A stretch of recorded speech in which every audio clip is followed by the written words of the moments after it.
they are discussing with us last so many days. Even Raya Party also spoken to my party important leaders also.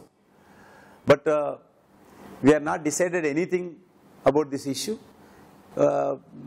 ఇప్పుడు ఉన్నటువంటి పరిస్థితుల్లో ఆ రకమైన చేర్చుకుంటామా లేవనేది, ఎందుకంటే జాతీయ పార్టీ ఫైనల్గా నిర్ణయం తీసుకోవాలి. కాబట్టి సీట్ల కోసమే కాదు, క్రెడిబిలిటీ కూడా చూసుకోవాల్సిన అవసరం ఉంది. ఏదైనప్పటికీ కూడా వాళ్ళేమి పెద్ద రాజకీయంగా అంటరాని వారు కాదు, పూర్తిగా అవినీతి పరులేం కాదు. కాబట్టి ఆ రకమైనటువంటి వచ్చినటువంటి పరిస్థితులు వచ్చినప్పుడు తప్పకుండా మా జాతీయ పార్టీ సరైనటువంటి నిర్ణయం సరైన సమయంలో తీసుకుంటుంది. మెదక్ కానీ గెలిచేటువంటి అవకాశాలు చాలా బాగా ఉన్నాయి. అభ్యర్థుల ఎంపిక ఈ యొక్క 2వ వారంలో పూర్తి చేస్తాం.